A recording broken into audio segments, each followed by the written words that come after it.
Happiness is not a chance, it's a choice. Happiness comes from within. ఇవన్నీ వినే ఉంటారు. 100% అయితే కరెక్ట్. మనం హ్యాపీగా ఉండాలనుకుంటే హ్యాపీగా ఉండాలి. ఎవరో వచ్చి హ్యాపీగా ఉంచుతాము, ఏదో వస్తే హ్యాపీగా ఉంటామని అనుకోకూడదు. మనం చిన్నప్పటి నుంచి హ్యాపీనెస్ కోసం వెయిట్ చేస్తుంటాము.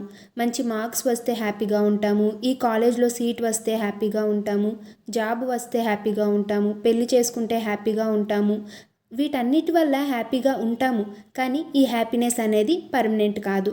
మనకు జాబ్ వచ్చినప్పుడు హ్యాపీగా ఉంటాము, తర్వాత కొన్ని రోజులకి ఆ హ్యాపీనెస్ అనేది పోతుంది. ఇలా సిచ్యువేషన్ని మనం హ్యాపీనెస్ని అనేది కంట్రోల్ చేస్తూ ఉంటాము. ఎప్పుడూ మనం హ్యాపీనెస్ కోసం వెయిట్ చేస్తూ ఉంటాము. ఏ సిచ్యువేషన్ కానీ ఏ వస్తువు కానీ మనకి పర్మనెంట్ హ్యాపీనెస్ అయితే ఇవ్వదు. సో ఈ హ్యాపీనెస్ అనేది పర్మనెంట్ కాదు. ఇంతకుముందు చెప్పినట్టు happiness comes from with in. Happiness అనేది మనలో నుంచే వస్తుంది. హ్యాపీనెస్ మన మైండ్ సెట్ని బట్టి ఉంటుంది.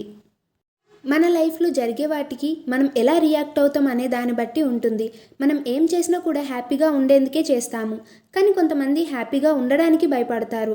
అమ్మో, ఇప్పుడు హ్యాపీగా ఉంటే తర్వాత బాధపడతాను, ఇప్పుడు నవ్వితే తర్వాత ఏడుస్తాను అని అనుకుంటారు. ఇలాంటి వాళ్ళు మిమ్మల్ని మీరు క్వశ్చన్ చేసుకోండి. మీరు ఇప్పుడు హ్యాపీగా ఉంటే తర్వాత బాధపడతాము అనుకుంటారు కదా, అంటే మీరు లైఫ్లో అసలు హ్యాపీనెస్సే వద్దనుకుంటున్నారా? ఏదైనా కూడా ప్రాక్టీస్ చేస్తేనే వస్తుంది. అలాగే మన మైండ్ సెట్ని చేంజ్ చేసుకొని మన లైఫ్లో కొన్ని హ్యాబిట్స్ అనేటివి అలవాటు చేసుకోవడం వలన మనము హ్యాపీగా ఉండడానికి బాగా అలవాటు అవుతుంది. మనం హ్యాపీగా ఉండడానికి నేను ఇక్కడ కొన్ని టిప్స్ అయితే చెప్తాను, అవి ఫాలో అవ్వండి. అవి ఏంటో ఇప్పుడు చూద్దాం. ఫస్ట్ వన్ అయితే ప్రెజెంట్లో ఉండండి. ఇక్కడ నేను ఫ్యూచర్ గురించి ఆలోచించొద్దని చెప్పట్లేదు. ఫ్యూచర్ గురించి ప్లాన్ చేసుకోవడం వేరు, ఫ్యూచర్ గురించి దిగులు పడటం వేరు. మనం ఫ్యూచర్ గురించి పాస్ట్ గురించి దిగులు పడుతూ ప్రెజెంట్ మూమెంట్ని ఎంజాయ్ చేయడం మిస్ అవుతాం. మనం ఒక బ్యూటిఫుల్ ప్లేస్కి వెళ్తాము, కానీ అది చూసి మనస్ఫూర్తిగా ఆనందించకముందే ఫోన్ తీసి టకటక ఫొటోస్ తీస్తాము, సెల్ఫీస్ తీసుకుంటాము. తర్వాత ఆ ఫొటోస్ ఎప్పుడు పోస్ట్ చేయాలా అనే దాని మీదే మన మైండ్లో అయితే ఉంటుంది. మనం పాస్ట్ని అయితే మర్చిపోలేము, ఫ్యూచర్ని క్రియేట్ చేయలేము. ప్రెజెంట్లో ఉన్న ఆ క్షణం మాత్రమే మనకి గ్యారంటీ. సో ఆ మూమెంట్ని ఆనందించండి, ఆస్వాదించండి. ప్రెజెంట్లో హ్యాపీగా ఉండండి, ప్రొడక్టివ్గా ఉండండి. ప్రెజెంట్ మూమెంట్ని వేస్ట్ చేయకండి. నెక్స్ట్ పాయింట్, జెలస్గా ఫీల్ అవ్వకండి. జెలస్ ఫీలింగ్ మనలో నెగిటివిటీ పెంచుతుంది, మన హ్యాపీనెస్ని చంపేస్తుంది.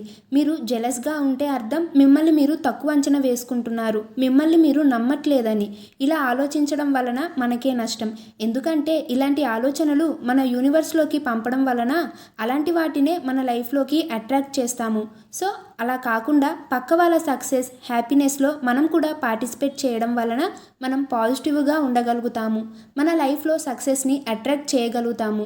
ఎవరిని చూసినా జెలస్గా ఫీల్ అవ్వకండి, వాళ్ళని చూసి ఇన్స్పైర్ అవ్వండి. Next point, be kind. మనం ఎదుటి వాళ్ళను మంచిగా ట్రీట్ చేయడం వలన వాళ్ళు కూడా మనల్ని అలానే ట్రీట్ చేస్తారు. మనం అందరితో మంచిగా ఉండడం వలన ప్రశాంతంగా ఉండొచ్చు. అఫ్కోర్స్ మనం మంచిగా ట్రీట్ చేసినా కొంతమంది నుంచి అయితే సేమ్ రెస్పాన్స్ రాకపోవచ్చు. అలానే మనం మనుషులని హేట్ చేయడం మానేయాలి. మన లైఫ్లో ఉన్న వాళ్ళనే కాదు, సోషల్ మీడియాలో కూడా మనం జనాల్ని హేట్ చేయడం మానేయాలి. నేను ఒకప్పుడు నాకు నచ్చని వాళ్ళని హేట్ చేసేదాన్ని. ప్రపంచంలో ఈ వ్యక్తిని ఎక్కువగా హేట్ చేస్తాను అని నాకు నేనే చెప్పుకునేదాన్ని. అది ఇప్పుడు నాకు చైల్డిష్గా అనిపిస్తుంది. అప్పుడు నేను ఏం రియలైజ్ అయ్యానంటే, ఇలా హేట్ చేయడం వలన నాలో నెగిటివిటీ పెరిగిపోతుంది. వాళ్ళు నాకు నచ్చనంత మాత్రాన నేను వాళ్ళని హేట్ చేయడం కరెక్ట్ కాదు. మీకు నచ్చని వాళ్ళను హేట్ చేయడం కంటే వాళ్ళను అర్థం చేసుకోవడం బెటర్. హేట్ చేయకుండా ఉండడం వలన మనం ప్రశాంతంగా ఉండగలుగుతాము. నెక్స్ట్ పాయింట్ ఏంటంటే, మీరున్న సిచ్యువేషన్ని యాక్సెప్ట్ చేయండి. నా లైఫ్లో ఎలాంటి బ్యాడ్ సిచ్యువేషన్స్ లేకపోయినా నేను హ్యాపీగా ఉంటాను అనుకుంటే అది జరగదు. లైఫ్లో గుడ్ థింగ్స్, బ్యాడ్ థింగ్స్ రెండూ మిక్స్ అయి ఉంటాయి. అది అందరికీ తెలుసు కూడా. మీ ప్లాన్స్ అయితే ఫెయిల్ అవ్వచ్చు, మీరు ఎక్స్పెక్ట్ చేసింది జరగకపోవచ్చు, మీ లైఫ్లో ఏదైనా ప్రాబ్లం రావచ్చు, మీ ఆఫీస్లో బ్యాడ్గా జరగవచ్చు, మీ పార్ట్నర్తో గొడవ పడవచ్చు. ఇలా ఏదైనా జరుగుతుంది లైఫ్ అన్నాక. అన్నీ సరిగ్గా ఉంటేనే హ్యాపీగా ఉంటాం అనుకుంటే మీరు ఖచ్చితంగా డిసప్పాయింట్ అవుతారు. సో మీరు సిచ్యువేషన్స్ని, ప్రాబ్లమ్స్ని యాక్సెప్ట్ చేయడం నేర్చుకోండి. నాకే ఎందుకు ఇలా జరుగుతుంది అని ఆలోచించకుండా ఆ ప్రాబ్లం ఎలా సాల్వ్ చేసుకోవాలి, మీ లైఫ్ని ఎలా ఇంప్రూవ్ చేసుకోవాలో ఆలోచించండి. మీరు హ్యాపీగా ఉండడానికి వేరే వాళ్ళ ఒపీనియన్ మీద డిపెండ్ అవ్వకండి. మీ గురించి మంచిగా చెప్పినప్పుడు, పొగిడినప్పుడు హ్యాపీగా ఫీల్ అవ్వటం, మిమ్మల్ని క్రిటిసైజ్ చేసినప్పుడు, మీ తప్పులను చూపించినప్పుడు బాధపడటం చేయకండి. పొగడ్తలకి చాలామంది హ్యాపీగా ఫీల్ అవుతారు, కానీ అన్ని పొగడ్తలు నిజాలు కావు. కొంతమంది మనకి బిస్కెట్ వేయడానికి పొగుడుతుంటారు, అలాగే కొన్ని విమర్శలు నిజాలు కాదు. కొంతమంది మనల్ని బాధ పెట్టడానికో, జెలసీ ఫీలింగ్తో మనం చేసే పనులు నచ్చకో మనల్ని క్రిటిసైజ్ చేస్తూ ఉంటారు. వేరే వాళ్ళ ఒపీనియన్ మీద మీ హ్యాపీనెస్ డిపెండ్ అవ్వకుండా చూసుకోండి. నెక్స్ట్ పాయింట్, నేచర్తో టైం స్పెండ్ చేయండి. మనుషులు అనుగడ స్టార్ట్ అయ్యిందే నేచర్తోని. న్యాచురల్గా మనుషులందరూ కంప్యూటర్స్ ముందు, ఫోన్స్ ముందు అతుక్కుపోయి ఉండడం అలవాటైపోయింది. సో నేచర్తో టైం స్పెండ్ చేయడం వలన మనకి ఒక మంచి ఫీలింగ్ ఉంటుంది. మీ నేచర్తో టైం స్పెండ్ చేయడానికి ట్రావెలే చేయవలసిన అవసరం లేదు. మీ దగ్గర ఉన్న గ్రీనరీ ప్లేసెస్కి కానీ, పార్క్స్ కానీ, బీచ్కి కానీ వెళ్ళవచ్చు. నేచర్తో టైం స్పెండ్ చేయడం వలన మెంటల్గా, ఫిజికల్గా హ్యాపీగా ఉండగలుగుతాము. బ్రెయిన్ ఫంక్షన్ కూడా ఇంప్రూవ్ అవుతుంది. నెక్స్ట్ పాయింట్ ఏంటంటే, మీ ఇంటిని నీట్గా పెట్టుకోవడం.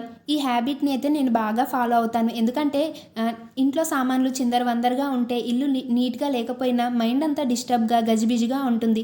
సో నేను ఇంటిని ఎప్పుడు నీట్గా పెట్టుకుంటాను. నీట్గా, క్లీన్గా ఉన్న ఇల్లుని చూస్తే చాలా హ్యాపీగా, ప్రశాంతంగా అనిపిస్తుంది నాకే కాదు, చాలామందికి అలానే అనిపిస్తుంది. ఇంట్లో సామాన్లు ఎక్కడ పడితే అక్కడ ఉండడం, కిచెన్ క్లీన్గా లేకపోవటం, వాటి వలన స్ట్రెస్గా ఫీల్ అవుతారు. సో రోజుకి ఒక 10 నుంచి 20 నిమిషాలు క్లీనింగ్ రొటీన్స్కి అయితే కేటాయించండి. క్లీనింగ్ చేయటం వలన మెంటల్ స్ట్రెస్ తగ్గుతుంది. నెక్స్ట్ టిప్ ఏంటంటే, సోషల్ మీడియా నుంచి బ్రేక్ తీసుకోండి. మనం జనరల్గా పిల్లలకి ఫోన్ ఎక్కువ ఇవ్వద్దు అంటాము, కానీ పెద్దవాళ్ళే ఫోన్లో గంటలు ఉంటారు. సో సోషల్ మీడియాలో ఉండటం వలన యాంగ్జైటీ పెరుగుతుంది, నెగిటివిటీ పెరుగుతుంది. మీకు ఆల్రెడీ యాంగ్జైటీ, డిప్రెషన్, స్ట్రెస్ లాంటి ప్రాబ్లమ్స్ ఉన్నప్పుడు సోషల్ మీడియాలో ఎక్కువ టైం స్పెండ్ చేయడం వలన ప్రాబ్లమ్స్ ఇంకా ఎక్కువ అవుతాయి. సోషల్ మీడియా చెక్ చేసుకోవడానికి ఒక స్పెసిఫిక్ టైం అనేది సెట్ చేసుకోండి. బుక్స్ చదవడం, వాకింగ్కి వెళ్ళడం అలాంటివి చేయండి. లాస్ట్ అండ్ ఫైనల్ టిప్ ఏంటంటే, ఎదుటి వాళ్ళు చెప్పేది వినండి. చాలామందికి మాట్లాడడానికి ఉన్న ఇంట్రెస్ట్ వినడానికి ఉండదు. ఎదుటి వాళ్ళు మాట్లాడేది ఫినిష్ అవ్వకముందే మధ్యలోనే మాట్లాడుతూ ఉంటారు, లేదా ఎదుటివారు మాట్లాడేటప్పుడు కాన్సన్ట్రేట్ చేయరు. ఇది పెద్ద ప్రాబ్లం ఏమి అనిపించకపోవచ్చు, కానీ ఆ మాట్లాడే వ్యక్తి మీరు వినకపోతే నెక్స్ట్ టైం నుంచి మీతో మాట్లాడడానికి ఇంట్రెస్ట్ చూపించరు. అలాగే మీరు చెప్పేది కూడా వాళ్ళు వినరు. దీనివలన రిలేషన్షిప్ అనేది దెబ్బతింటుంది.